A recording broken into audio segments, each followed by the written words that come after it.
Hey guys, it's Piper. Welcome to Autopsy Reports and thanks for being here. If you like this video, give it a thumbs up and consider subscribing. I am not a medical examiner or coroner. I'm a retired nurse practitioner using my medical knowledge to help make sense of these autopsy reports. So let's get started. We've got kind of a longer case today.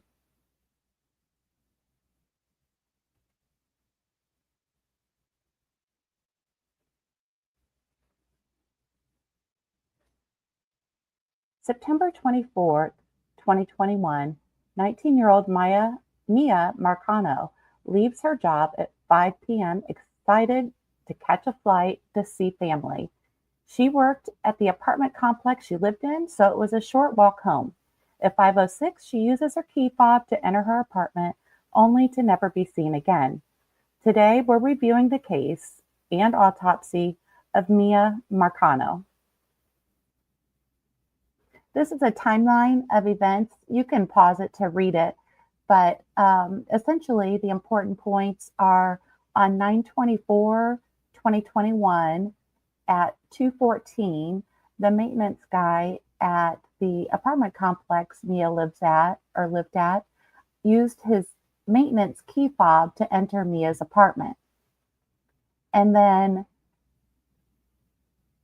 after not hearing from Miya all day long, which was unusual, Miya's mom called and requested a wellness check at 9:42 p.m. same day.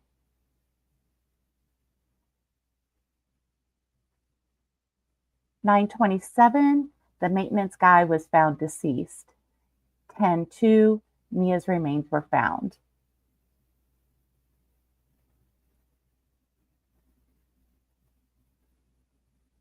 This is a copy of the incident report. It's blurry from the source, so I do apologize. Essentially, I've written down here at the bottom the important parts. It's an incident report for a missing person on 9/24/2021 at 23:59, which is 11:59 p.m. The missing person is Miya Marcano. And then these three are witnesses. And we have Samantha Cortez, Armando Caballero, and Ima Scarabel. Ima is, and I do apologize, I'm not sure if I'm saying her name correctly. Ima is Miya's mother, and Armando is the maintenance guy at the apartment complex that Miya lives and works at. This continues the incident report. So again, missing person, Miya Marcano, black female, date of birth 4/26/02, age 19, 4'11", from 115 to 125 pounds, brown hair, green eyes. Missing date 9/24/21, missing time 5 p.m. And then we have the witnesses again: Samantha Cortez, white female, 19-year-old Hispanic. Again, Armando Caballero, black male, date of birth 2/14/94, 27-year-old Hispanic, 6'1", 170 pounds, black hair, brown eyes, medium brown skin. And then the third witness is redacted.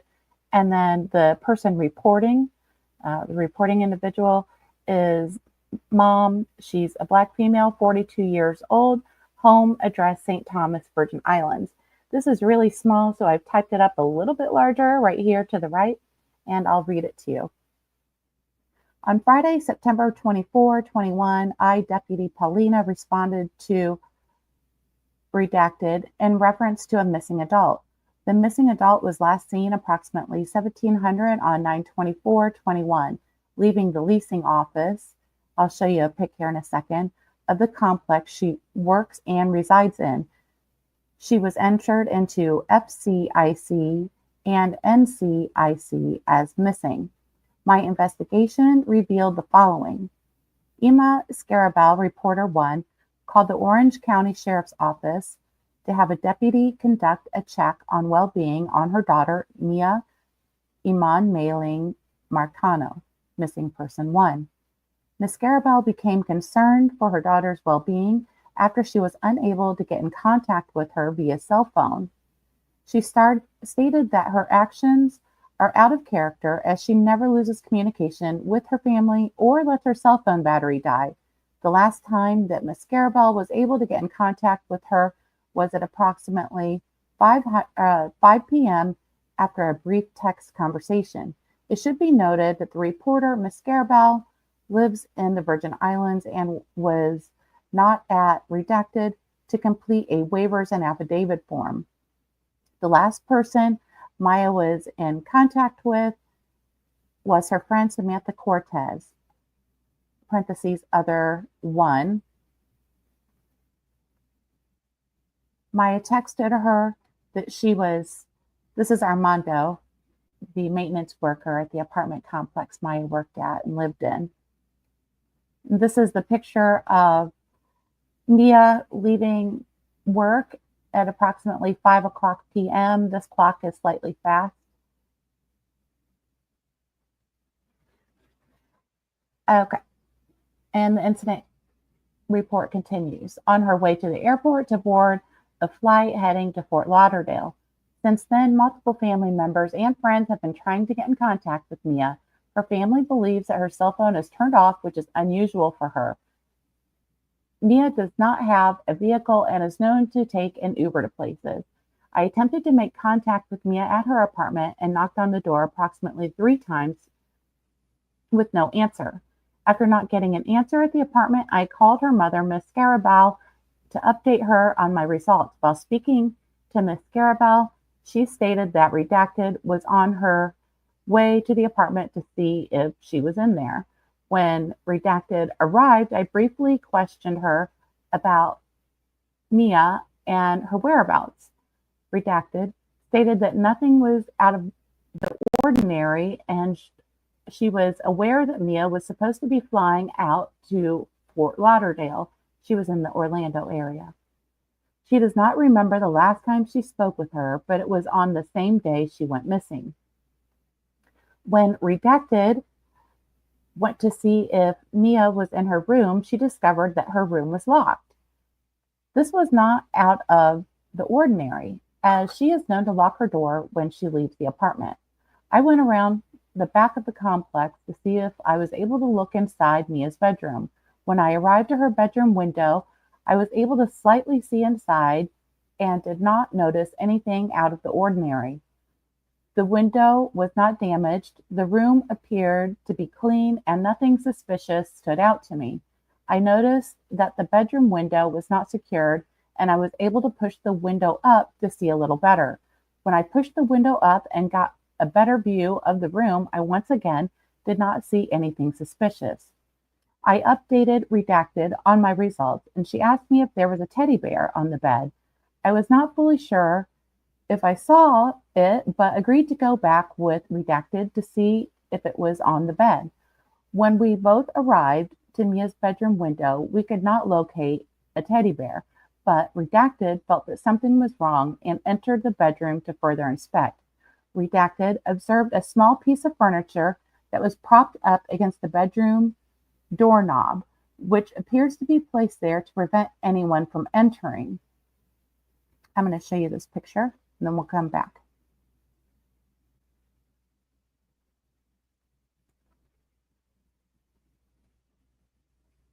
Redacted also remembered that Miya's father secured her bedroom window with a lock to prevent it from fully opening and only allowing approximately 4 to 6 inches of room for the window to go up. The window should not have been able to fully open unless Miya unscrewed the locks, but it is unknown at this time. I went back around to the front of the complex and entered Miya's room, in which Redacted observed several other things that were unusual for Miya. She noticed that her bed was not made. There were 3 pieces of jewelry on the floor, and Miya's teddy bear, who she does not go anywhere without, was inside of her closet. There was also a book bag next to Miya's desk that appears to be the luggage that she was going to take to Fort Lauderdale. There was also a pillow on Mia's bed in which it had a small patch of dried fluid, which does not appear fresh. Pictures were taken of the pillow and uploaded to DataWorks. And let's show the pillow. Here's the jewelry. I can't remember if we've shown that yet or talked about that yet, but here's the pillow, and I did edit it for YouTube, but you can see the dried fluid here on the pillow. And this is a broken necklace that was on the floor.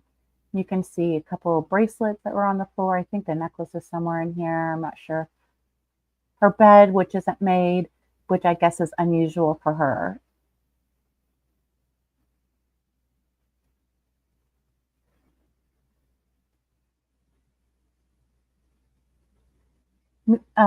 Mia's flight to Fort Lauderdale was set to depart from Orlando at approximately 8:50 p.m. Initially, Ms. Scarabal believed that Miya may have been on the flight and her phone must have died. However, once the plane landed in Fort Lauderdale, it was learned that Miya never boarded the plane and was not on it. Mia's family and friends state that this is not in her character and would always stay in contact with someone and have her cell phone fully charged. I asked if there was anyone in Mia's life who she was seeing or became friends with. The only person that her friend Samantha can think of is a maintenance guy that works for the apartment complex by the name of Armando.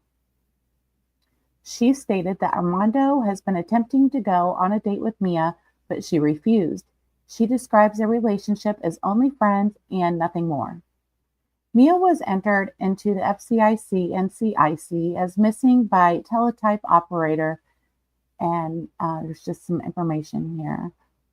She's described as light-skinned female with curly brown hair and green eyes. Miya is approximately 4'11", weighing 120 pounds. It is unknown what she was last seen wearing, as no one had a visual on her. At this time, I do not have any more information, but reiterated to Mia's friends and family to contact the Orange County Sheriff's Office if they had any more information. I'm going to just stop right here because how ridiculous is it that this cop saw that dresser propped up against the door, saw the jewelry on the floor, saw the dried fluid on the pillow, and her bag's still there, but didn't think anything was wrong and is like, hey, if you get any more information, give us a call. Probably because she was 19. As I was completing the case report, there was another call for service in which Mia's family requested a response. Thank God they were on it. I bet the cops were really annoyed by them. I responded to the scene and met with Mia's family and redacted. There are approximately 20 family members at the scene and found an item in Mia's bedroom that appears suspicious.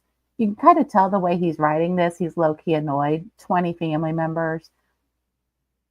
Under her blue rug, there was a yellow box cutter. According to Redacted and her family, this is not usual and suspects that this may be evidence. I retrieved the box cutter and inspected it for blood, but I was not able to locate anything other than slight rust. I still collected the box cutter and placed it into the evidence department. While on scene, Armando, the maintenance worker who was allegedly the male who wanted to date Miya, arrived on scene after finding out from a mutual friend that Miya was missing. I spoke with Armando Caballero. Just FYI, we are going to do the autopsy report here. This is just the case report. And we have just a couple short clips of videos too that are, maybe 30 seconds long or so. Who did admit that he was trying to date Miya, but stopped talking with her after she denied the request. The pair did say friends, but nothing more. He stated the last time that he saw her was on 9/24/21 at approximately 3 p.m. while he was working, since they work at the same apartment complex, the one that Miya lives in. It should be noted that Miya is an employee of the apartment complex and works in the leasing office. He gave me access to the clubhouse and leasing office to check the area to see if there was anything of evidence value, but it was met with negative results. And then there's a redacted sentence. Mia's family wanted me to note that Armando has allegedly been sending Mia money via Cash App and has confessed his love for her. They claim that he has been stalking her, but I was unable to read the text messages. So he's there. He could have asked to read the text messages. I wonder why he couldn't. If they were deleted or what. I mean, that should be suspicious in itself. They also stated they observed Armando riding around the complex while they were there for a while before he stopped. They also wanted me to note that Armando had screwdrivers on his passenger seat and book bag. Pictures were taken of the location of the box cutter on the location of the box cutter and pillow and uploaded to DataWorks. I do not have any other information in this case and advise the family to contact Orange County Sheriff's Office as soon as more information becomes available.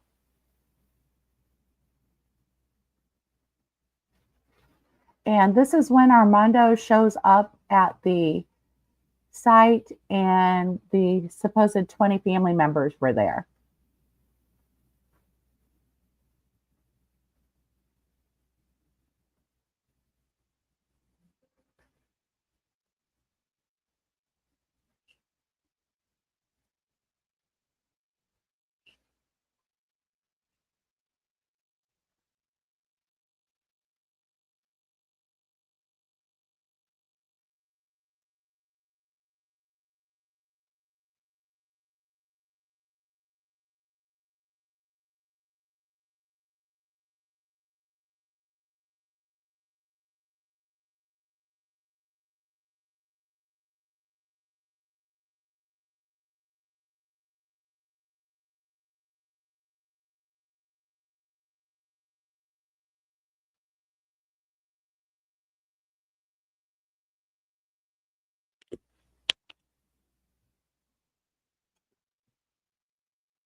I think that's her aunt. I mean, and then you could hear her dad. That was her dad piping in the background. They were all over him like a hobo on a ham sandwich. I don't know if you noticed, She even has uh, gloves for collecting evidence. I think that's her aunt. Just I couldn't love them more. And here we go. This is a video of, well, the family recorded this when they were spying on Armando.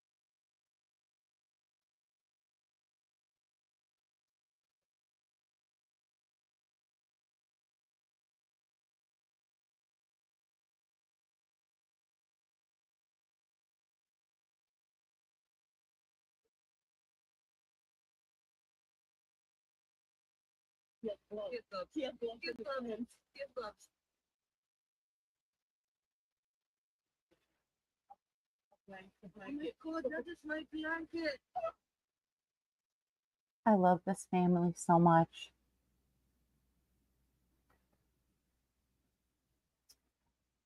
And here's the autopsy report. Miya Marcano, manner of death homicide, identified by odontology, which is dental comparison, age 19 years old, black, female, found October 2nd, 2021. Date and time of autopsy 10/3/2021 at 8:30 a.m. Cause of death, homicide by undetermined means.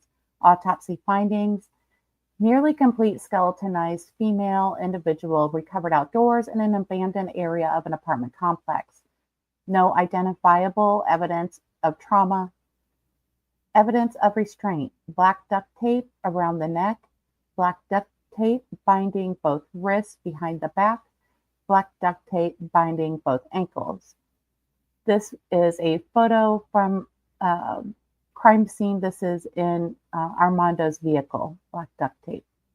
Looks like it was wrapped around. I think it even had hair in it, black hair. Okay. These are toxicology result, or I'm sorry, this is conclusion. In consideration of the circumstances surrounding the death and after examination of the body and toxicology analysis, it is my opinion that the death of Miya Marcano, a 19-year-old black female found nearly completely skeletonized and in advanced putrefactive decomposition, is a result of homicide by undetermined means. The decedent was found in advanced decomposition with near complete skeletonization of the face, neck, torso, and upper arms. The decedent was found in an abandoned section of an apartment complex, suggesting intentional disposal of her body. And the apartment complex she was found in was not the one that she lived and worked in. It was apparently a complex that Armando used to live in. There was black duct tape around her neck. However, due to decomposition and exposure to the elements, it cannot be determined where the original placement of the duct tape was. It is possible the duct tape could have originally covered her nose and or mouth. Both her wrists were bound by black duct tape behind her back. Both her ankles were bound together by black duct tape. Due to the decomposed nature and near complete skeletonization of her body, very little residual soft tissue is available to examine for injury. There's also no internal organs remaining to examine for internal injury. No trauma is identified on the skeletal system. So they didn't see any broken bones, for instance, like hyoid, suggesting maybe she was strangled, or skull fractures, anything like that. In my opinion, the manner in which she was found with multiple restraints and her disposition in an abandoned area of an apartment complex indicates some type of assault, but because of the lack of any identifiable soft tissue injuries due to advanced decomposition, the case of The cause of death is the result of homicide by undetermined means. The manner of death is homicide.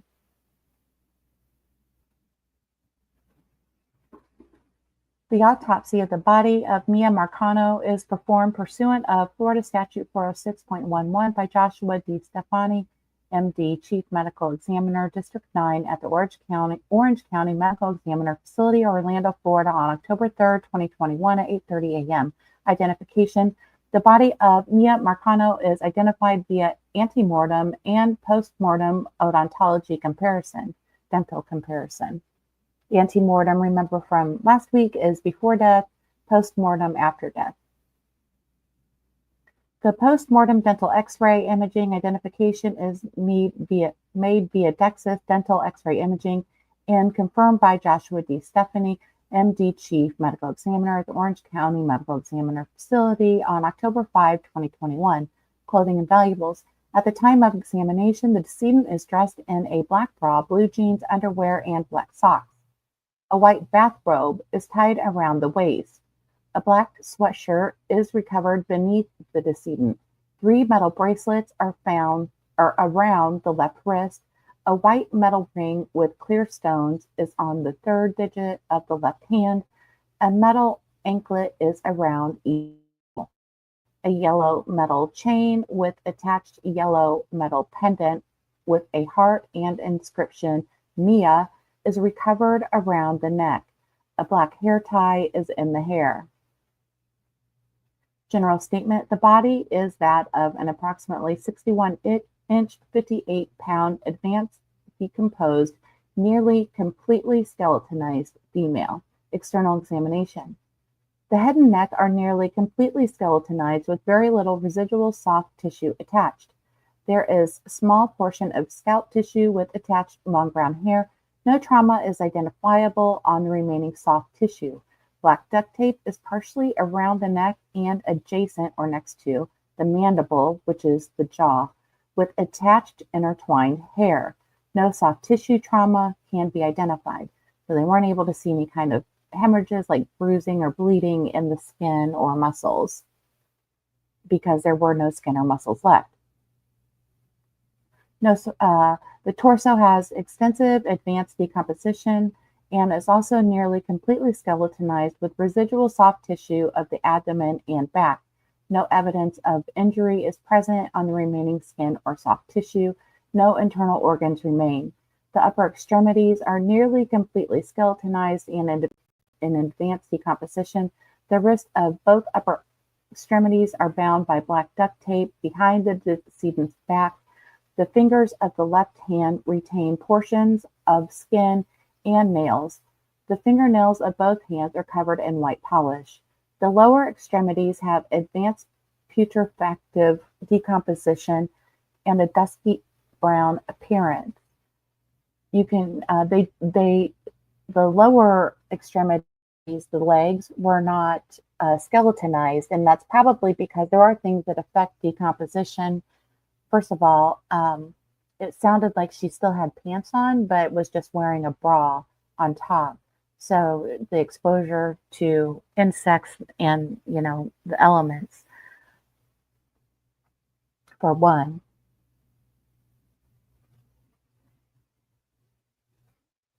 The tattoo in black ink of 2002 is on the lateral right calf. So she still had skin there, if you could actually, and a legible tattoo. The toenails of both feet are covered in white polish. The ankles are bound by black duct tape. No trauma to the remaining soft tissue is identified. Internal examination. There is nearly no identifiable soft tissue recovered from the chest, abdomen, or pelvis. What appears to be portions of the aorta is recovered from the abdomen. The aorta is that huge vessel that runs right down the center of your body in front of your vertebral column, your backbone, and it carries blood away from the heart or to the heart.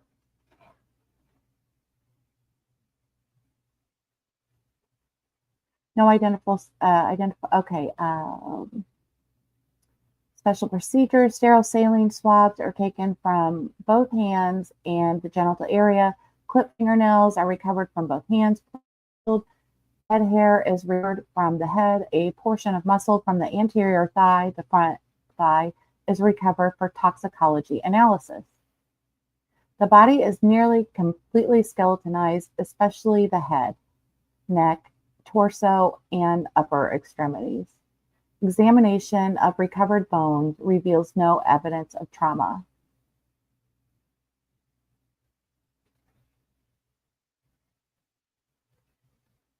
And this is the toxicology report. And here's where they show the muscle from the right thigh with the tissue that was used or the specimen to do the testing. And no drugs at all were detected. And looks like they tested for opiates, etc. So just a short summary. The initial criminal investigation appears lacking. Several important clues indicated foul play on initial contact. The bedroom window lock wasn't on the window and it was completely unlocked. A piece of furniture was wedged under the bedroom door handle from the inside of the bedroom, and the bedroom door itself was actually locked. So unless she climbed out the window when she left, that would be strange, right? 3 pieces of broken jewelry on the floor of the bedroom, the liquid on the pillow, luggage still there, teddy bear still there, never made her flight. One and only one name of a suspicious person in Mia's life showed up to the scene, but wasn't questioned much by authorities. As far as the death investigation, the body was in a state of advanced decomposition, therefore making it impossible to determine the extent of any antemortem or perimortem soft tissue injuries. No mention was made of broken bones like the skull and hyoid. All internal organs are or had decomposed, so again, no assessment for injury was possible. The only way to determine a cause or manner of death was to assess clues at the scene of Mia's home and burial site, the scene investigation, aka circumstances surrounding death, interviews, ancillary studies. Screwdrivers were noted in the suspect's vehicle, and a box cutter was found in Mia's room under the bed and under a rug. However, due to the extent of decomposition, it can't be determined if they were used as weapons or if they were used as intimidation. Considering the location that the body was found and the multiple restraints, it's consistent with homicide as manner of death, and cause of death would be homicide, but by undetermined means, meaning we don't know what was the actual, like what caused her to die. So we're going to talk about briefly the autopsy knowledge bank this week is cause of death versus manner of death versus mechanism of death. Cause of death is the natural disease or injury that led to the physiological changes resulting in death. So like an acute event would be like a vehicle accident, a gunshot wound, or a sudden death in a previously healthy individual. A chronic event, chronic means it lasts a long time. Acute means it just was sudden onset. So chronic event would be like complications related to arteriosclerotic cardiovascular disease, which means like plaques in your heart vessels, or cancer, etc. So the cause of death would be the cardiovascular disease or cancer, right? Manner of death is the circumstances surrounding the death, how the death came about, how the injury or disease leads to death. And this is mainly based on scene investigation, interview with the next of kin, medical history, your autopsy, and your ancillary studies, such as toxicology, histopathology, vitreous chemistry, and microbiology. I just wanted to show you when you hear a vitreous humor or vitreous chemistry, when you hear that, they'll use that a lot for toxicology testing, and that is in the eye. And it's a big pocket of gel right behind the lens, but in front of the retina. So the manner of death commonly has 5 categories. It can either be natural, homicide, self-induced ending, an accident, or undetermined. You can read those there. Pause to read. And then the mechanism of death. Oh, and in some jurisdictions, they have a sixth, which is a therapeutic complication. So, like, say somebody has a PICC line in or a medical device in and it malfunctions or gets infected. That would be a therapeutic complication. Mechanism of death is the immediate physiological change or issue that resulted in the death. So, say you fell and hit your head and it starts bleeding and you die. Well, the bleeding, the hemorrhage is the mechanism. And it's not specific to the etiology. So etiology means the cause or the root of it. So it's not so if you okay, here's an example with asphyxia. So if someone was suffocated, they died of asphyxia. The mechanism of death would be asphyxia. The manner of death would be homicide. The cause of death would be suffocation. The asphyxia isn't specific to the etiology, meaning, so I'm circling back to that, meaning you could die of asphyxia, not from different things, not only just being strangled. You could choke. So you can see then the mechanism or the manner of death then would be accidental.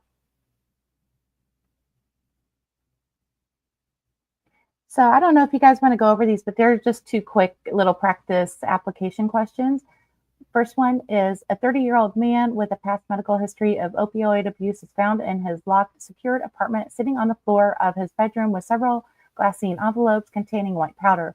A complete autopsy is performed, which reveals an atraumatic male with normal body mass index. So atraumatic male means there's no sign of like trauma or injury.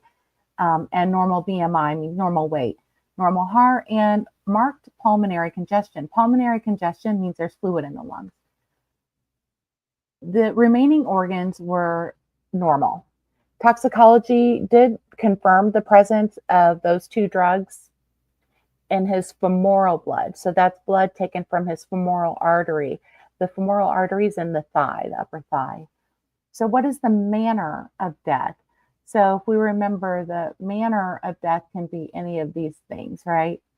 So the manner of death would be, let's go to the answer. A, accident. It's an accidental overdose. The cause of death is acute intoxication by the combined effect of the drugs in a young man with a substance use disorder. The mechanism of death is hypoxia, meaning no oxygen. He stopped breathing. And then there's one more. A 41-year-old man has a past medical history of receiving a gunshot wound to his torso, which partially transected, so it went through his spinal cord when he was 32 years old.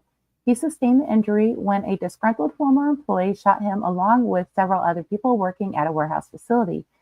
He has used a wheelchair since the injury and resides in a nursing facility due to complications of his gunshot wound.